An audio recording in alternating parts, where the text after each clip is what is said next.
大家好，今天继续来解读《心经》。上一次是以引导为主，而这一次是以解释《心经》后面的部分为主。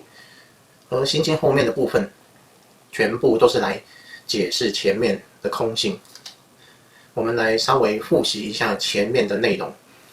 观自在菩萨行深般若波罗蜜多时，照见五蕴皆空，度一切苦厄。舍利子，色不异空，空不异色，色即是空，空即是色，受想行识亦复如是。这个是上次我们讲到的内容。因为上次是用引导的方式来进行，那么这一次我就把前面的部分用白话文稍微解释一下。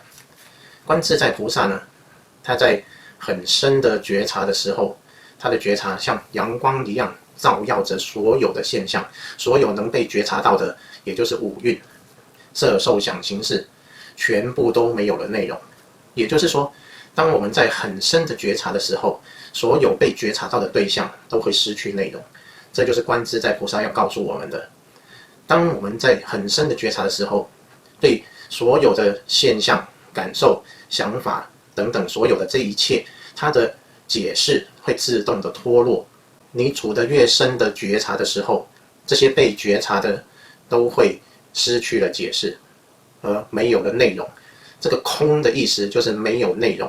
所以我们上次有提过觉察的两个面向，第一个面向就是它有觉察到的特性，觉察者的功能，而另外一个方面就是它本身完全没有内容。所以如果你真的安住在觉察很深的觉察的时候，所有内容解释都会脱落，只剩下这个觉察明明白白的本身安住在那里。观自在菩萨除了照见五蕴皆空以外，他发现觉察与被觉察的对象色不异空，空不异色，也就是被觉察的对象与这个空空荡荡的觉察完全没有不同。那么这个空空荡荡的觉察与所觉察的对象也完全没有不同，这个就是色不异空，空不异色。在这个情况下，他继续觉察下去，它只剩下觉察与被觉察两个元素存在，这两个就是能跟所。这个就是我们人类世界最基础的二元性，也就是能跟所。能觉察与所觉察在色不异空，空不异色，这个时候它们还存在着。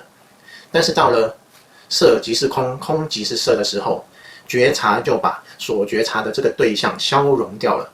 这个解释一掉，所觉察的对象与能觉察的作用两个完全合为一体，这个时候一体性就在这里展现。所以上次说到的内容就是觉察与所觉察的对象完全合而为一。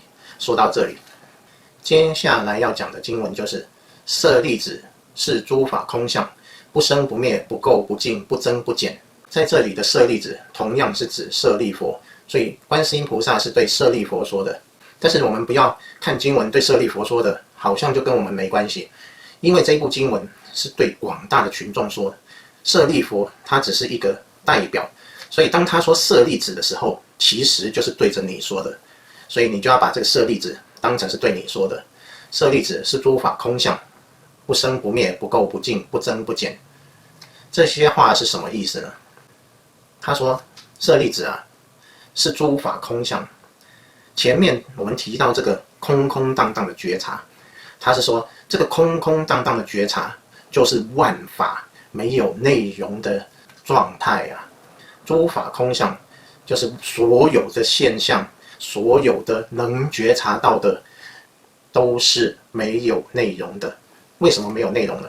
因为所有的内容都在我们深深的觉察的时候，它的解释完全脱落，所以没有内容。所以这就是诸法空相，不生不灭，不垢不净，不增不减。不生不灭是说我们安住在这个很深的觉察的时候，完全是没有生与灭的。这个是指这个空空荡荡的觉察，它并没有一个起源，也没有一个结束，它一直都在那里，这个叫不生不灭。不垢不净，也就是说它没有任何的二元性。这个不垢不净听起来是指没有污秽，也没有干净，但是它其实是用来泛指所有的二元性，把所有的二元性包括在这个污秽跟洁净里面，当然它就没有宽、没有窄等等所有的一切。最后一句不增不减，为什么这个要放在最后面？因为当它安住在觉察的时候，它是不是会有变化？增减是用来形容它完全没有变化，它不会有任何的增加，也不会有任何的减损，这是用来形容它完全没有变化。所以这3句加起来，它整个意思是说，当你安住在深深的觉察的时候，它完全没有起源，也没有结束，而且它没有任何的二元性，而且它也不会有任何的变化。舍利子，是诸法空相，不生不灭，不垢不净，不增不减。是故空中无色受想行识，无眼耳鼻舌身意，无色声香味触法，无眼界，乃至无意识界。刚刚这段经文里面提到的眼耳鼻舌身意以及色声香味触法，它总共有18个内容，组成了18界。界就是范围、界定。前面的眼耳鼻舌身意，指的是我们的五官，眼睛、耳朵、鼻子、嘴巴、身体，还有我们的脑袋这几个器官，它去接触的就是色、声、香、味、触、法，也就是我们的视觉讯号、听觉讯号、嗅觉讯号、味觉讯号、触觉讯号，以及我们的思维讯号，就是这几个。由接触到这些讯号之后，我们会产生解释。我们产生什么解释呢？我们产生了眼、耳、鼻、舌、身、意几种解释，所以是器官接触到讯号，又产生了解释，最后产生的这个就是眼、耳、鼻、舌、身、意这几种解释。那前面说的器官有6种，接触的讯号也有6种，产生的解释也有6种，6、3、18，总共加起来有18个界定。这18个界定叫做18界。所以这整个经文里面就是说，整个18界都是空的。所以在这个觉察的空里面，它完全没有18界的内容，也就是你所接收到的讯号完全没有解释。经文里面说的就是这么单纯。所以有时候我们听到什么18界啊，然后好像听起来很复杂，其实就是说，当我们安住在深深的觉察的时候，所有眼、耳、鼻、舌、身、意接触的讯号，整个都没有内容与解释，就是这么简单。经文里面，从是故空中无色受想行识，无眼耳鼻舌身意，无色声香味触法，无眼界，乃至无意识界，这整个就是说明18界的内容都是空的。接下来经文说，无无明，亦无无明尽，无老死，亦无老死尽。这2句话指的是整个12因缘。所以在佛学上常常会有很多这样的界定，来界定不同的内容，有18界啊、12因缘啊，无无明，亦无无明尽，无老死，亦无老死尽，这是12因缘的内容。12因缘的内容，它指的是我们整个人生的一个过程。那这个整个人生的过程，最开始的地方是因为无明，无明之后是行，行之后是识，识之后是名色，名色之后是六入，六入之后是触，触之后是受，受之后是爱，爱之后是取，取之后是有，有之后是生，生之后是老死，老死就结束了，又回到了无明。这是我们一生的一个流程过程，一生一生全部都由无明开始，然后到老死结束。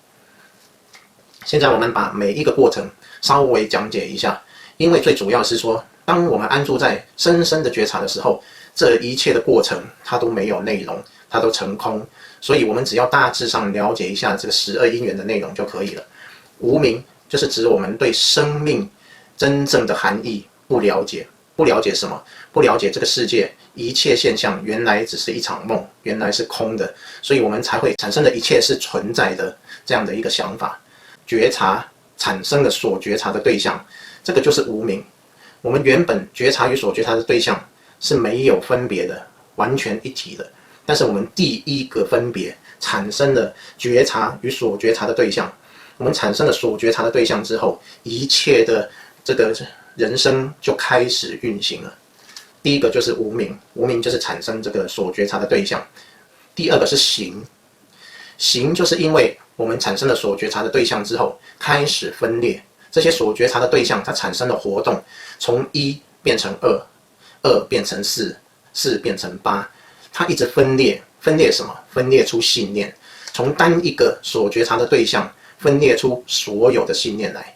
这个分裂的过程就是行。第3个就是事。事就是什么？就是信念。解释。刚刚我们有讲到，第一个无明就是产生了这个所觉察的对象，所觉察的对象开始分裂，然后分裂的这个状态叫做行。然后第3个就产生了事，就产生了辨认的这些信念。然后产生了信念之后，第4个就进入名色的阶段。名色到底是什么？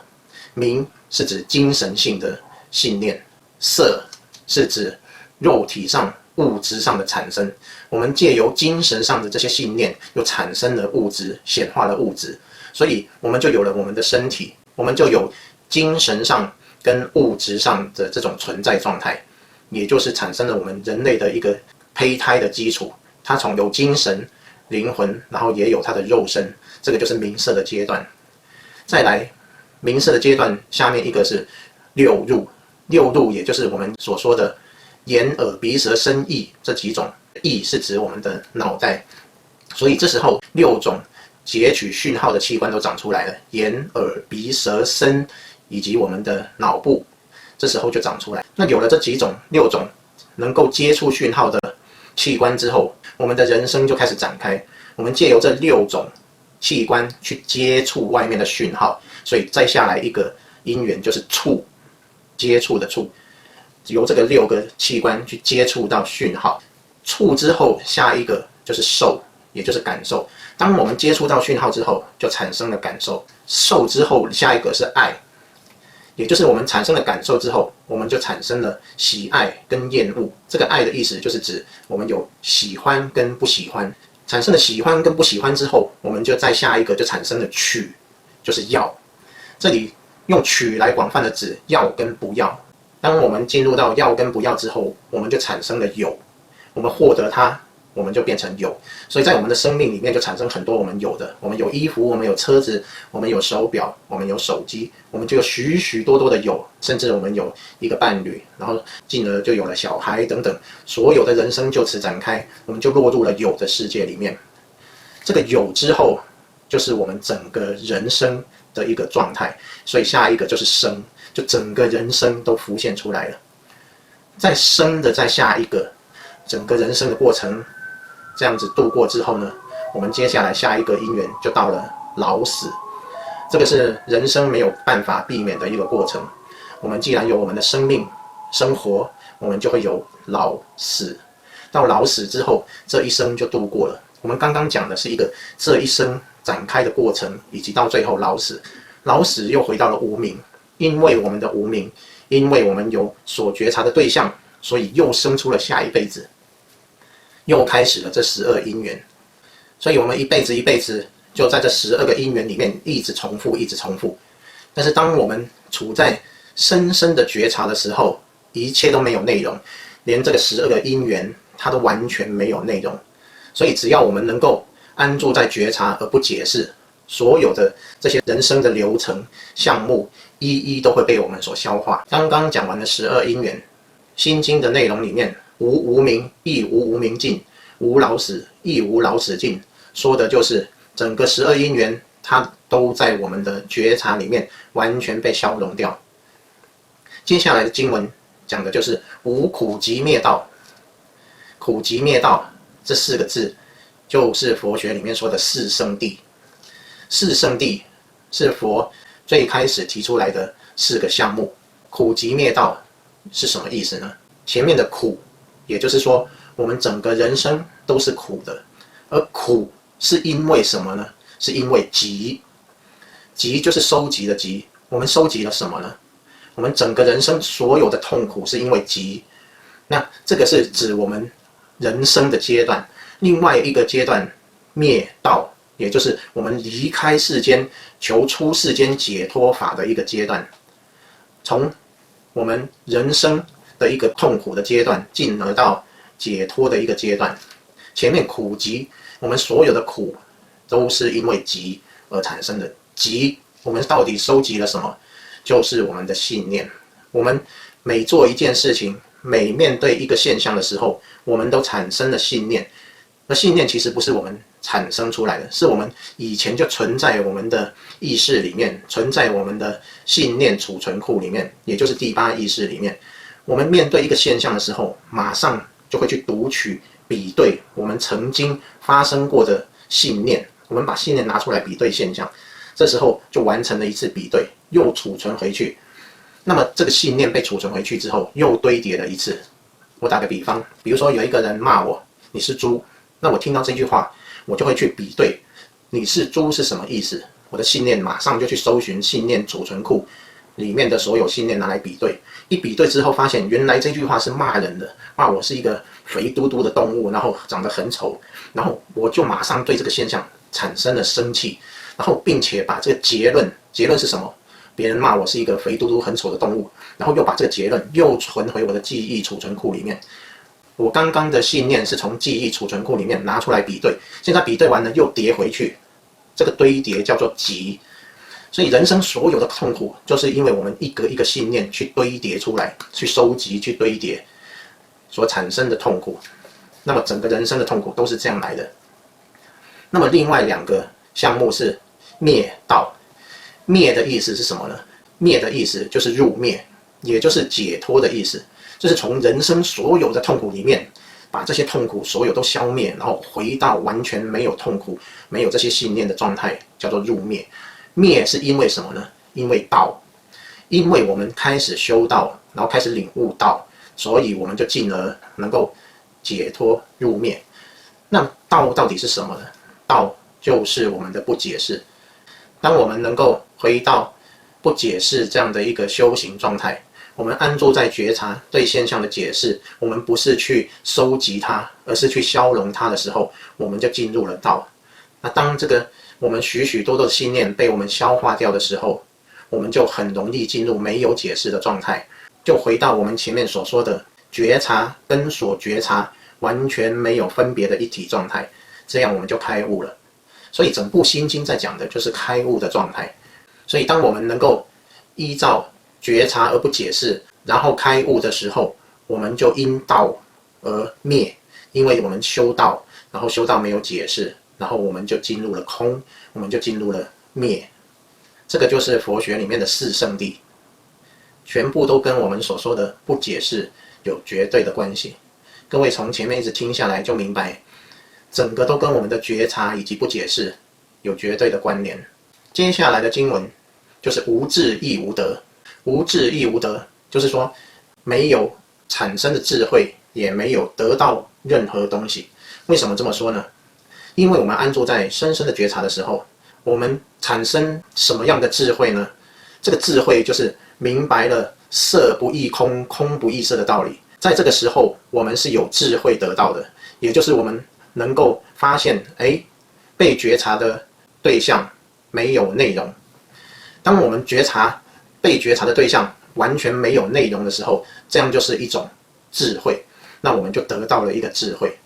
无智亦无得。为什么无智亦无得？因为色即是空，空即是色。当我们连被觉察的对象的解释都脱落的时候，觉察与被觉察的对象就完全合为一体。这时候就没有所谓智慧，也没有所谓的得到，什么内容都没有，所以无智亦无得。接下来的经文以无所得故，这个就是说刚刚说到，因为没有所得到的智慧，所以因为没有所得到的智慧的缘故，就是空的。也可以这么说，就是因为完全没有内容的缘故，菩提萨埵就是指菩萨，就是菩萨因为完全没有内容的缘故。接下来经文就是心无挂碍，就是内心完全没有装载着任何东西。我们一有东西在我们的内心，我们就有挂碍，内心就放着一个东西。心无挂碍就是内心完全没有内容，因为没有内容的缘故，内心什么都没有，所以就心无挂碍。接下来的经文就是无挂碍故，无有恐怖。因为内心什么挂碍都没有了，所以也没有恐怖的这个解释。接下来的经文是远离颠倒梦想，就近涅槃。远离颠倒梦想，所以菩萨他到底远离了什么颠倒梦想？就是有内容的就是颠倒梦想，而没有内容的就是远离颠倒梦想，它已经超出了所有的内容。没有解释就是远离颠倒梦想，所以颠倒梦想就是有所解释。所以当我们对现象有所解释的时候，我们就在颠倒梦想里面，我们会解释整个世界是存在的，我们借由解释世界的每一个现象而认定世界是存在的，这样的一个状态就是颠倒梦想。究竟涅槃是什么意思？涅槃就是回家，回到我们生命的本源，所以就能就近的回到生命的本源。接下来的经文是三世诸佛。三世诸佛指的是过去、现在、未来所有的佛，也就是你要成佛，不管是哪时候成佛，不管是过去成佛的也好，现在成佛的也好，未来成佛的也好，这个叫三世诸佛。三世诸佛依般若波罗蜜多故，般若波罗蜜多我们解释过，就是深深的觉察。所以过去、现在、未来的所有的佛，它依循的就是深深的觉察而不解释。所以过去、现在、未来的佛依循着觉察着而不解释的缘故，得阿耨多罗三藐三菩提。什么是得阿耨多罗三藐三菩提？就是得到了无上正等正觉。在佛学上，无上正等正觉的意思就是无上，就是没有再高了，叫做无上。正等正觉就是绝对的平等以及绝对的觉悟，他得到了没有再高的平等以及觉悟。那平等如何才能平等？当我们觉察到现象有所解释的时候，解释与解释之间就会产生不平等。真正的平等是在于觉察者而没有解释，这个是真正的平等，而这个也是真正的究竟的觉悟。所以无上正等正觉就是觉察者而没有内容，叫做无上正等正觉。这跟我们前面讲的觉察者而没有解释就是同样的一个意思。所以三世诸佛，过去、现在、未来，所有的佛都是依循这个深深的觉察而没有解释，而得到了完全的解脱。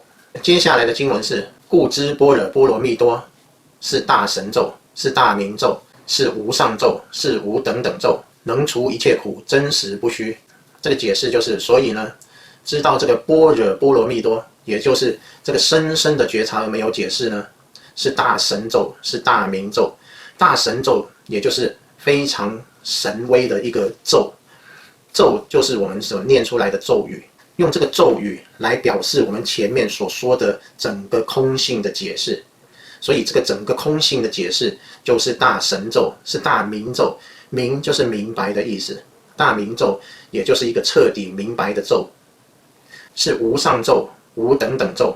无上就是没有比它更上面、更高的咒了。